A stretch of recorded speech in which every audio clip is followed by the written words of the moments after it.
Daniel Hayes arrived in the neighborhood just after sunrise, when the streets were still half asleep and the air carried that rare stillness suburban areas only kept for a short window each day. A retired Green Beret, he wasn't someone who announced his presence loudly.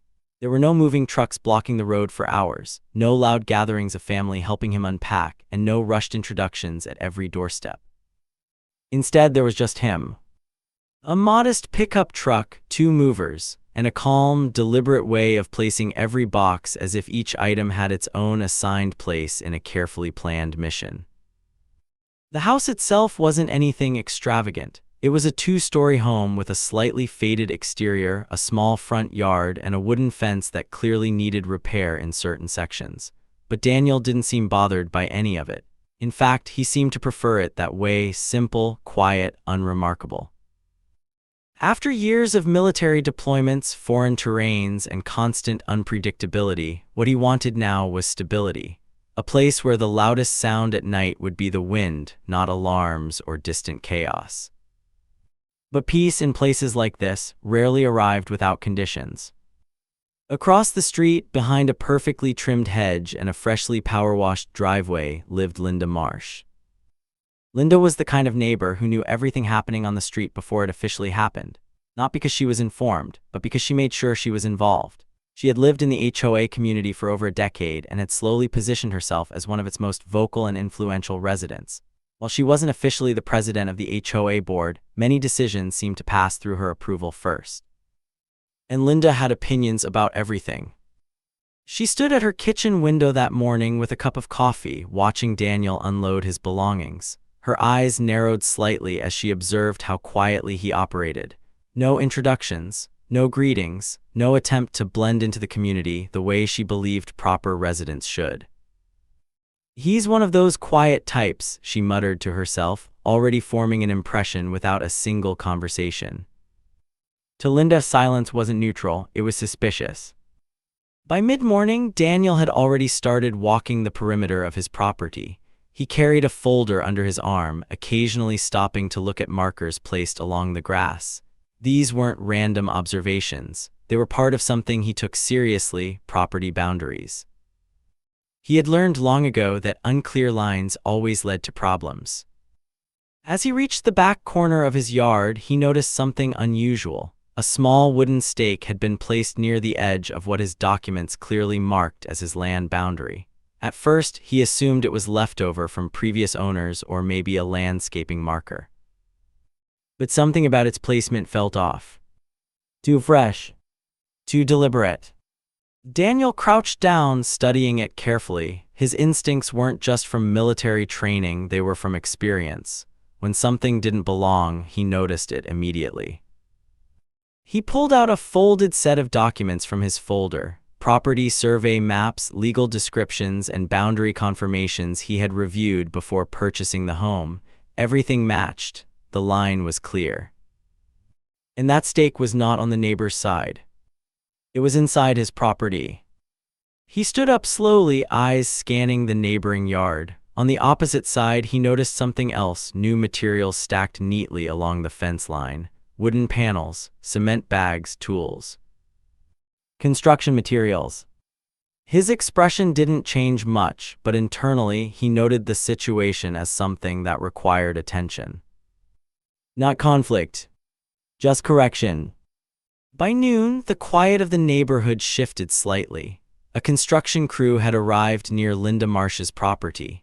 2 workers began unloading equipment while a third measured the ground along what appeared to be a planned fence line.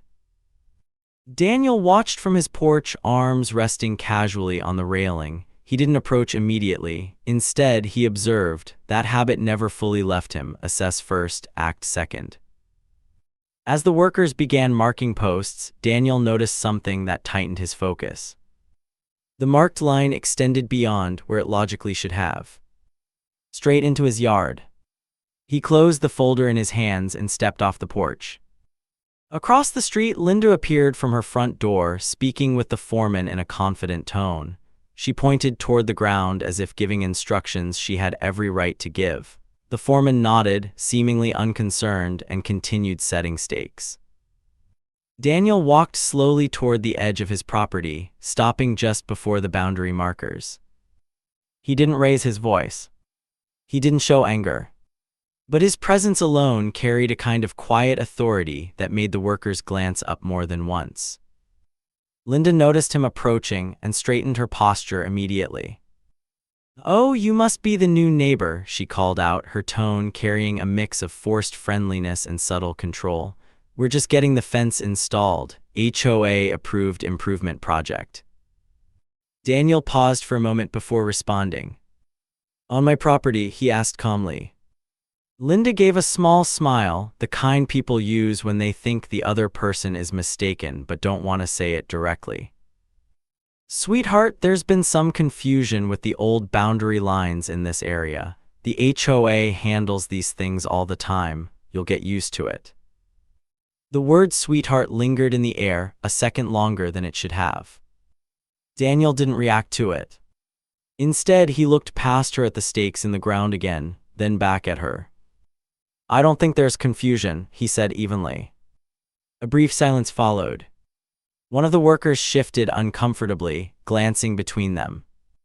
Linda crossed her arms, her tone shifting slightly colder.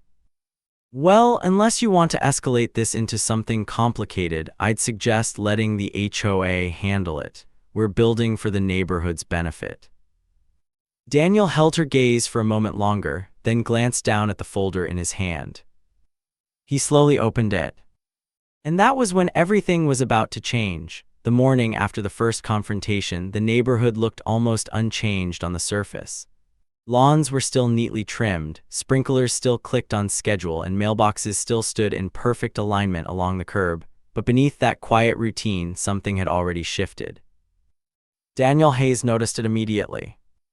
As he stepped outside with his morning coffee, he saw that the construction site across his yard had not slowed down. In fact, it had expanded. More workers were present now, and the wooden fence line that had only been stakes the day before was already becoming something solid, real posts set deep into the ground, connected by partial framing that clearly cut into what his documents confirmed as his property. He stood still for a moment watching. There was no confusion anymore. This wasn't a mistake being corrected. It was something continuing on purpose. Across the street, Linda Marsh was outside again. This time, she wasn't just supervising. She was actively directing. She held a clipboard, pointing at sections of the fence like a project manager overseeing final stages of approval. Her confidence had not diminished since yesterday's brief exchange with Daniel. If anything, it had grown stronger. To Linda, nothing had been challenged successfully yet, so in her mind, nothing had been proven wrong. Daniel walked slowly toward the boundary line again, stopping at the same spot as before. The stakes were gone now, replaced by a more permanent intrusion. The fence line was no longer theoretical, it was physical. He exhaled quietly. Then he crossed the street. One of the workers noticed him first and paused mid-action.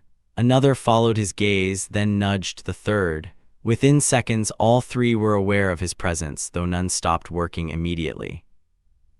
Linda looked up from her clipboard as he approached. "Well," she said lightly, almost amused, "you're up early again." Daniel didn't return the tone. "I asked yesterday about the property line," he said calmly. "This fence is on my land." Linda let out a short laugh, as if he had repeated something mildly entertaining but incorrect. "Oh, we already checked with the HOA," she replied, tapping her clipboard.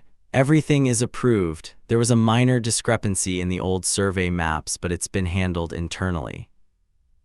Daniel's eyes briefly shifted to the clipboard. "Who verified it?" he asked. Linda hesitated for half a second, just long enough for someone paying attention to notice, but she recovered quickly.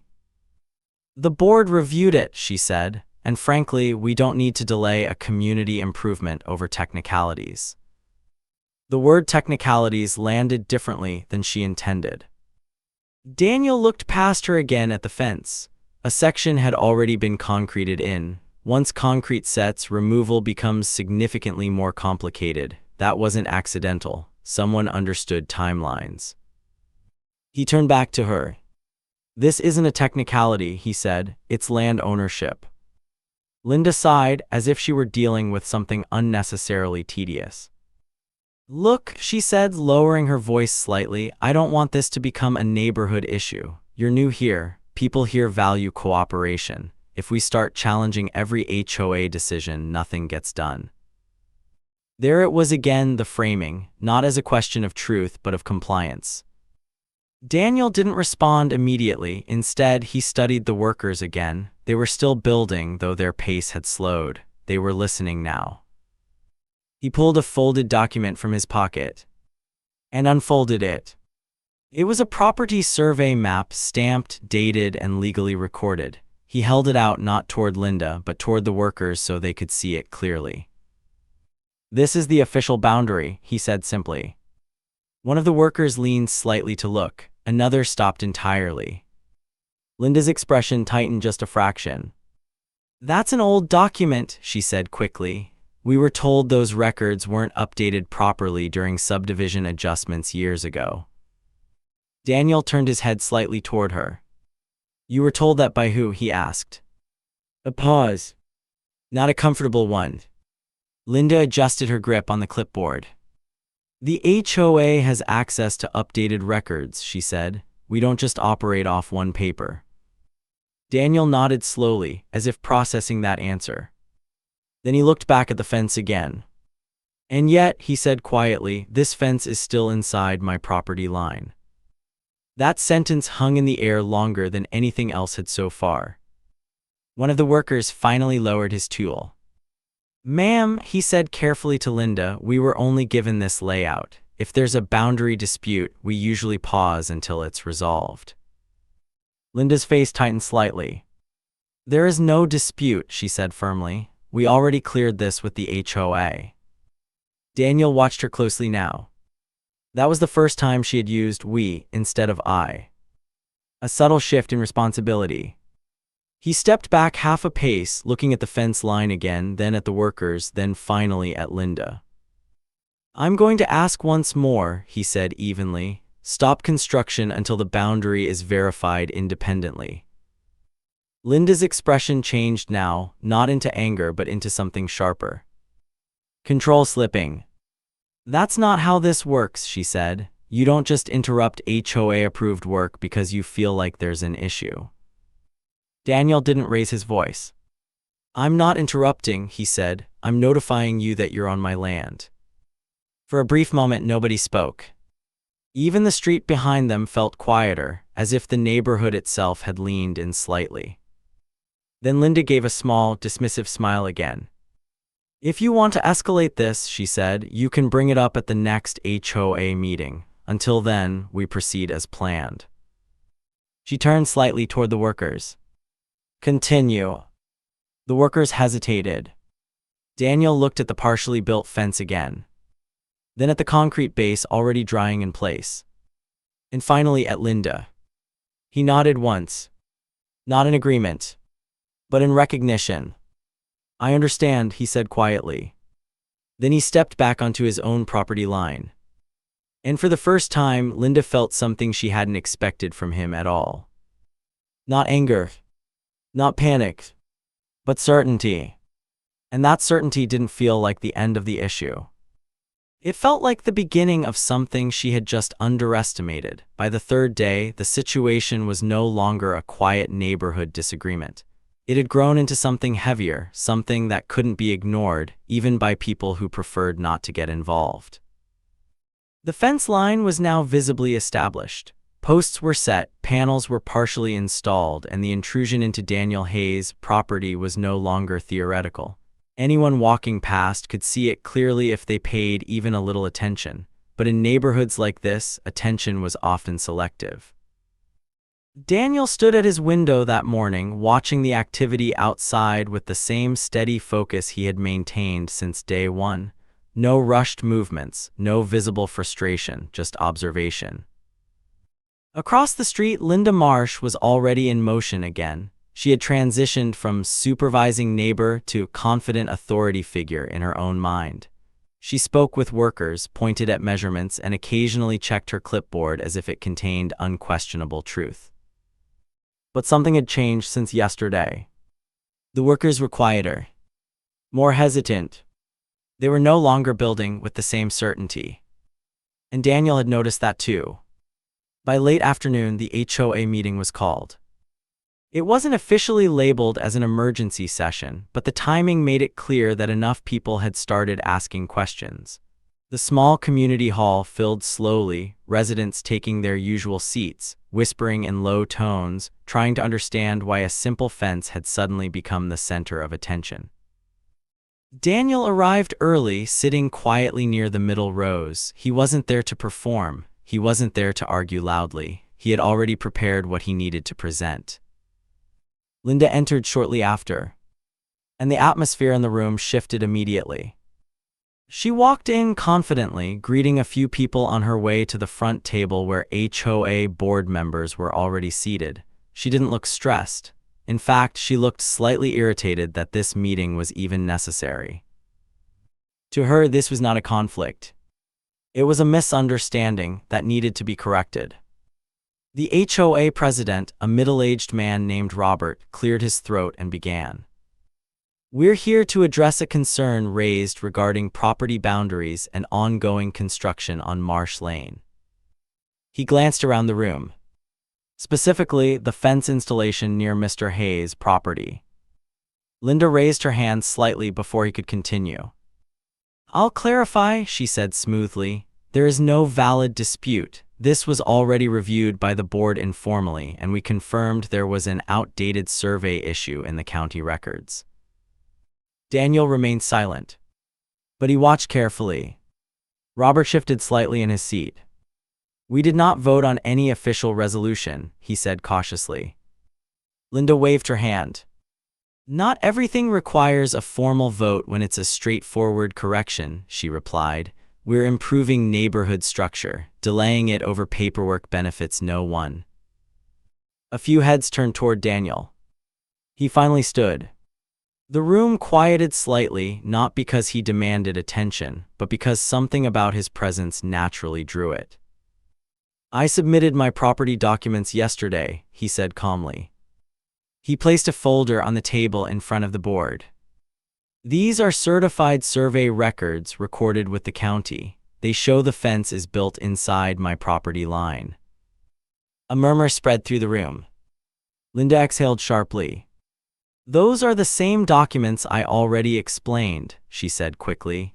"They don't reflect adjustments made years ago during subdivision restructuring." Daniel looked at her directly. "Who made those adjustments?" he asked.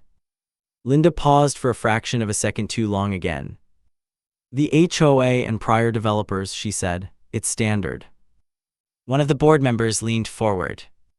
"We don't have any record of approved boundary changes affecting Mr. Hayes' lot," he said slowly. That statement shifted the room noticeably. Whispers grew louder. Daniel didn't push further yet, he simply let the information sit. But Linda was starting to feel the direction change. "This is being overcomplicated," she said, sharper now. "We're talking about a few feet of land for a fence that benefits the entire street. Are we really going to stall community improvements over this?" A woman from the audience spoke up. "It's his property though," she said quietly. Another voice followed.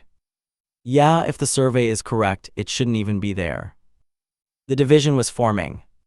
Not fast, but clearly. Linda turned slightly toward the crowd. "You all trust a single paper over years of neighborhood management?" she asked. Daniel finally responded. "I don't need trust," he said. "I need accuracy." Silence followed that line. Because it wasn't emotional. It wasn't argumentative. It was final. Robert adjusted his glasses, looking down at the documents again. "If this survey is accurate," he said carefully, "then the construction should not have proceeded without verification." Linda's expression tightened for the first time. "It was verified," she insisted. "By who?" Daniel asked again. "The same question. Different setting. Stronger weight." The room felt it. Even Linda hesitated before answering. "The HOA review process," she said. But this time it didn't sound as solid. A board member flipped through paperwork. "We didn't authorize any formal boundary confirmation," he said quietly. That was the moment the room shifted completely. Not loudly, not dramatically, but decisively. Because now it was Daniel against Linda. It was Daniel against a process that no one could clearly explain. And processes that couldn't be explained tended to collapse under pressure. Linda realized it too. Her posture stiffened slightly. This is being turned into something it's not, she said, but her tone had changed. Less confident. More defensive. Daniel gathered his folder again. I'm not turning it into anything, he said calmly. I'm asking for it to be corrected. A long silence followed. And for the first time since this began, the HOA board didn't respond immediately. Because they were no longer just listening. They were reconsidering. And Linda Marsh, sitting at the front, realized something she hadn't expected when she first ordered that fence to be built. This was no longer in her control. The HOA meeting ended without a resolution, but nobody left the room feeling like things were settled. In fact, it was the opposite. What had started as a simple fence disagreement now felt like something deeper, something unstable underneath the surface of the neighborhood's carefully maintained order. Daniel Hayes didn't linger after the meeting ended. He simply collected his folder, nodded once to the board, and left the room without saying another word. No dramatic exit, no confrontation, just quiet movement toward action. Linda Marsh, however, stayed longer than anyone else. She spoke with board members in low, controlled tones, trying to reframe what had just happened. Her confidence had not disappeared, but it had shifted. It was no longer effortless. It was now something she had to maintain deliberately. And that alone was new. Outside the community hall, the evening air was cool. Daniel stood near his truck for a moment, looking at his documents again. He wasn't frustrated. He wasn't confused. He was simply transitioning from observation to resolution. There was a difference, and Linda had just crossed it. The next morning, a new figure arrived in the neighborhood. A licensed surveyor. He didn't announce himself loudly. He didn't take sides. He simply walked the property line with equipment, marking points, cross-referencing coordinates, and documenting everything with quiet professionalism. Daniel stood a few feet away as the surveyor worked. Across the street, Linda watched from her porch. Her arms were crossed, but her expression was no longer dismissive. It was watchful, careful. For the first time since this began, she wasn't directing anything. She was waiting. The surveyor worked for nearly 2 hours. He moved methodically, placing markers, checking angles, and reviewing records on a tablet. He occasionally paused, rechecked a point, then continued. No one spoke much during the process. Even passing neighbors slowed down, sensing that something official was happening now. Finally, the surveyor packed up his equipment and walked toward Daniel. I've completed a preliminary verification, he said. Daniel nodded once, and the surveyor hesitated briefly, then answered clearly. The existing fence line encroaches approximately several feet into your legally recorded property. There it was. No ambiguity. No interpretation. Just fact. Daniel didn't react outwardly. He simply nodded again as if confirming something he already knew. Across the street, Linda had gone still. Not frozen in panic, but in calculation. Because facts were harder to argue with than opinions. The surveyor continued. I'll provide a full written report within 24 hours, but the boundary markers and county records match your documentation. Daniel thanked him calmly. And that was it. No celebration. No satisfaction. Just confirmation. By afternoon, Daniel had already contacted a real estate attorney. Not out of anger, but out of process. Because now the situation had moved beyond neighborhood disagreement. It had entered legal territory. A formal notice was drafted the same day. It was not aggressive in tone, it was precise. It referenced the survey findings, the encroachment, and the requirement for immediate cessation of construction until correction occurred. When Linda received the notice, she read it twice. Then a third time. Standing in her kitchen, she placed it on the counter carefully, as if handling it too roughly might change its meaning. But it didn't. Her phone rang shortly after. It was one of the HOA board members. "We've reviewed the surveyor's preliminary findings," he said cautiously. "It appears there is a discrepancy with the construction approval." Linda's voice tightened slightly.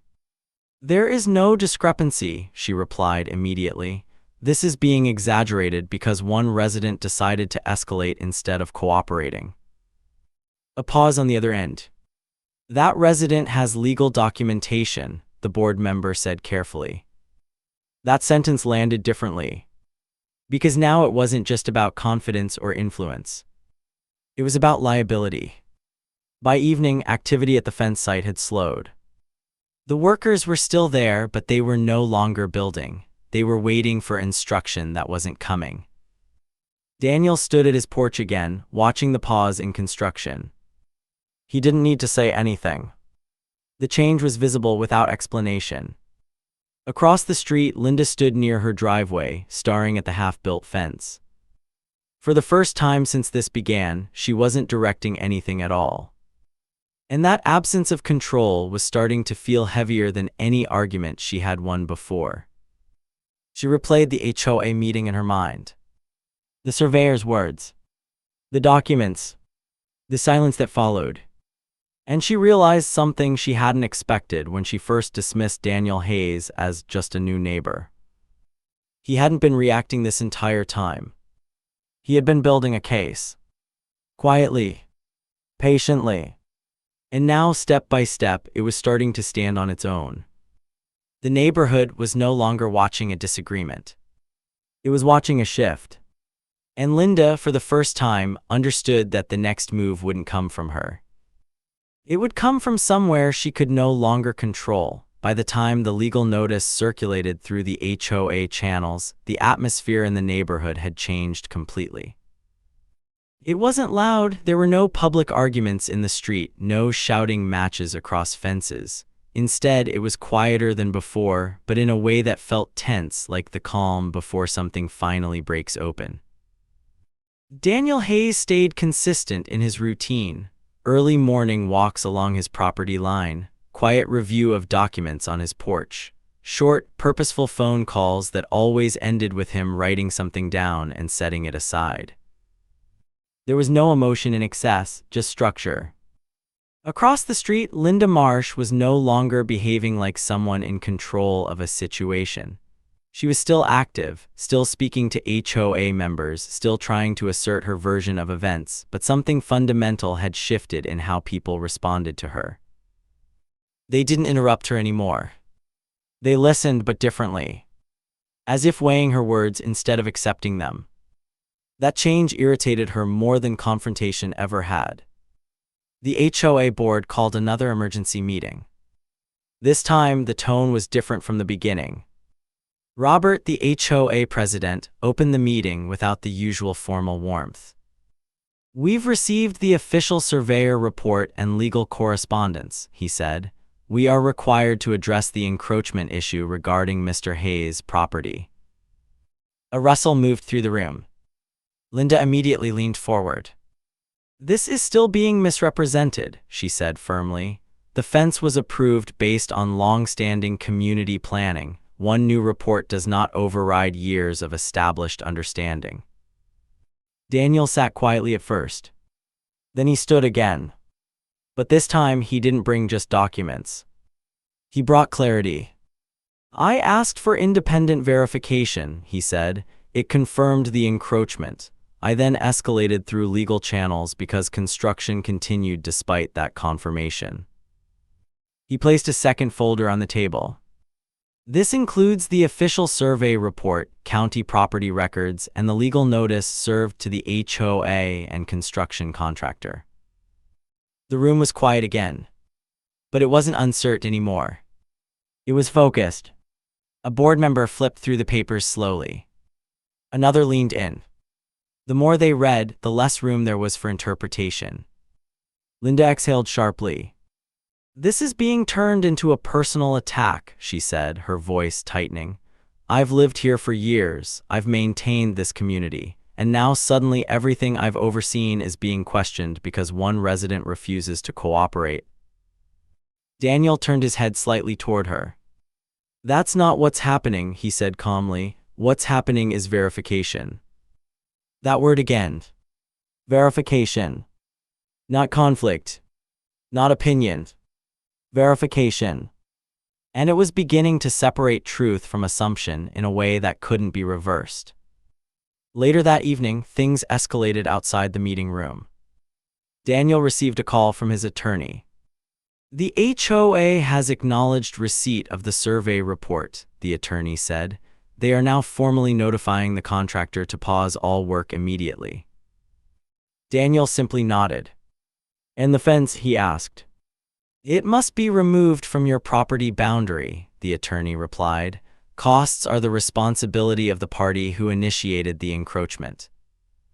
Daniel didn't respond for a moment. Not because he was surprised, but because the process had now fully aligned with reality. Across town, Linda was having a very different kind of conversation. Not legal, not formal, internal, with herself. Because for the first time, she was seeing small details she had previously dismissed. The rushed approval she had pushed through without formal documentation.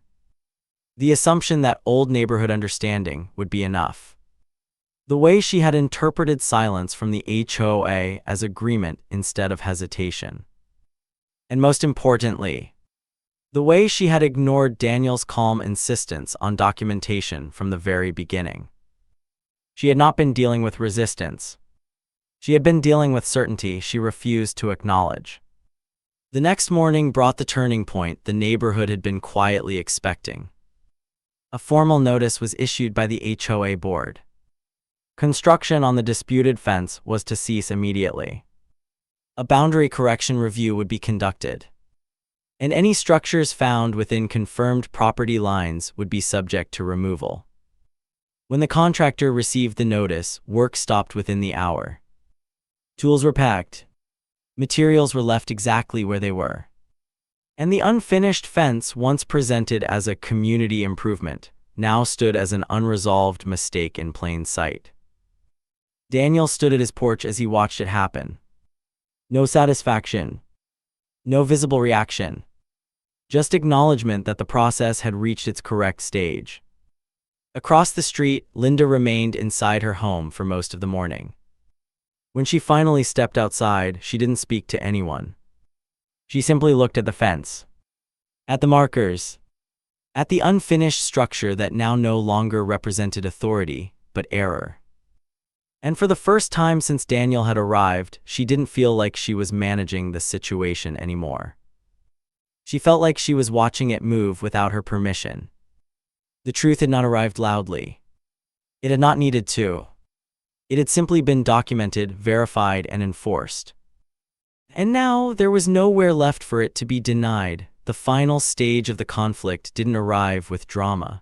There were no shouting matches in the street, no dramatic confrontations at the HOA office, and no public breakdowns. Instead, it came through paperwork. Quiet, official, unavoidable paperwork. And that was what made it final. The HOA board issued its formal ruling just 3 days after the fence construction was halted. The decision was brief but precise. The structure built by Linda Marsh's direction encroached onto the legally recorded property of Daniel Hayes and must be fully removed. All restoration costs were assigned to the party responsible for initiating the unauthorized construction. There was no ambiguity left in the wording. No room for interpretation. Just enforcement. On the morning removal work began, the neighborhood gathered more than it had during any of the meetings. Not out of entertainment, but because everyone now understood this was no longer a dispute, it was a correction. Workers arrived early, but this time they weren't building anything, they were dismantling. Fence panels that had once been installed with confidence were carefully taken apart. Concrete posts that had seemed permanent were broken down and extracted. The structure that had been presented as community improvement was reduced piece by piece into materials stacked on the roadside. Daniel Hayes watched from his porch. Not closely. Not intensely. Just steadily. There was no satisfaction in his expression, no visible victory, only resolution, the kind that comes when a process finally aligns with fact. Across the street, Linda Marsh stood inside her driveway, arms at her sides. For the first time, she wasn't giving instructions. No clipboard. No direction to workers. No influence over the pace or outcome. She simply watched as something she had initiated was undone without her participation. That, more than anything else, marked the end of her control. Later that afternoon, the HOA held a final closed session. The atmosphere was different now, not tense, but reflective.